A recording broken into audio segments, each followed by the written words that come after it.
बहुत परेशान किया, बहुत सताया, मुझे माफ कर दो मेघा, मुझे बहुत बड़ी गलती हो गई, मैंने कर दो मेघा। बंद कर अपना है तमाशा, कुछ नहीं होने वाला इससे। हो जाए यहाँ से, चलो जा मनोज। मेघा मैं तुम्हारा गुनहगार हूँ, मारो मुझे, तुम मारोगी, मैं मारूंगा, सजा दूंगा अपने आप को। मनोज कुछ नहीं बदलने वाला, समझा तुमने जो जो किया है ना मेरे साथ मनोज, तुम्हें उस सब की सजा मिलेगी। मैं तुझे सजा दिलवा कर रहूंगी। ये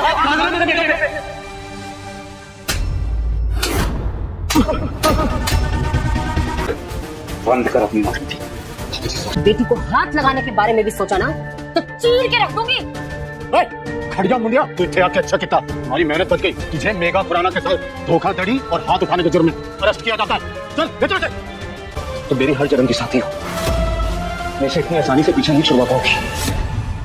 मैं तुम्हें छोड़ने नहीं वाला, मैं वापस आऊंगा। नमस्कार दोस्तों, स्वागत है आपका हमारे चैनल पर। आज हम बात करने वाले हैं कलर्स टीवी के सीरियल मेघा बरसेंगे की, जहां पर हमें हाई वोल्टेज ड्रामा देखने को मिल रहा है। जी हां, आपको बता दो कि अब तक हमने देखा था कि भाई जो कुछ भी जॉर्जिया में हुआ उसकी वजह से यहां पर अर्जुन की नौकरी जो है वो खतरे में है। उसने अपने इम्यूनिटी का, अपने पावर का गलत इस्तेमाल किया है और इसी के साथ इस बार उसके ऊपर इन्वेस्टिगेशन बिठाई गई है। यहाँ पर पैनल वाले सारे डिस्कशन कर रहे हैं और अर्जुन जो है अपनी बात पर डटा हुआ है, वो झूठ नहीं बोलेगा और ये उसके पापा को भी पता है और सभी लोगों को पता है कि अर्जुन कितना सच्चा इंसान है। और इस बार भी पैनल वालों के सामने उसने सच्चाई ही रखी है। उसने झूठ नहीं कहा कि मेघा उसकी पत्नी है और उसने अभी भी सच्चाई का ही साथ दिया, जिसकी वजह से कहीं ना कहीं यहाँ पर अर्जुन की नौकरी जो है वो खतरे पर आ जाती है। और इसी बीच यहाँ पर केपी तलवार यानी कि अर्जुन के पिताजी जो है वो मेघा को बताते हैं कि अभी तुम्हारे हाथ में सब कुछ है। अगर तुम अपनी बयान में ये कह देती हो कि अर्जुन तुम्हारा पति है तो हो सकता है कि अर्जुन की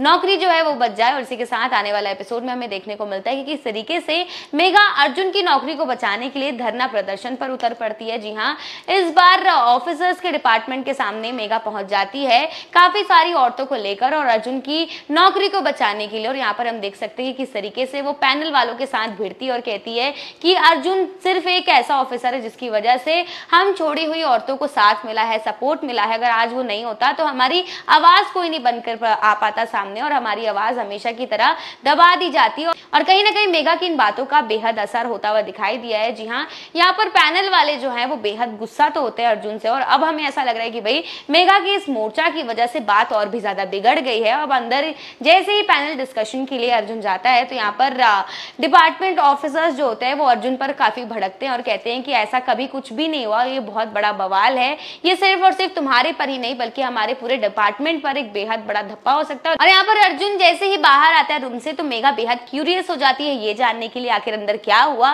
तो हमें ऐसा लग रहा था कि हो सकता है कि अर्जुन की नौकरी चली गई, लेकिन आपको बता दो कि ऐसा कुछ भी नहीं हुआ। मेघा की इतनी सारी बातों का बेहद असर हुआ है, इसी वजह से इस बार अर्जुन की नौकरी भी बच गई है। जी हाँ दोस्तों, आपको बता दूं कि अर्जुन को सिर्फ और सिर्फ एक वार्निंग दी गई है और उसे 30 दिन के लिए सस्पेंड किया गया है और उसके बाद वो वापस से अपनी नौकरी पर जा सकता है। और ये बात जानने के बाद भाई हमारी मेघा की खुशी का कोई ठिकाना ही नहीं होता। इसी के साथ आपको बता दूं कि आने वाले एपिसोड में दोबारा से मनोज ने मेघा के खिलाफ एक नई साजिश रची है, जहां पर हमें देखने को मिलेगा कि वो मेघा के पास एक लेटर भिजवाता है और एक लेटर के जरिए वो मेघा को ब्लैकमेल कर रहा है कि वो अपनी और मेघा की कुछ पिक्चर्स और फोटोज को लीक कर देगा, जिसकी वजह से मेघा फेमस हो जाएगी। तो आने वाले एपिसोड में ये देखना बेहद इंटरेस्टिंग होगा कि इस बार अर्जुन अपनी मेघा का किस तरीके से साथ देता है और क्या इस बार वो मेघा को इस दलदल से बाहर निकाल पाएगा या नहीं। आपकी क्या राय है ये हमें कमेंट सेक्शन में जरूर बताएं।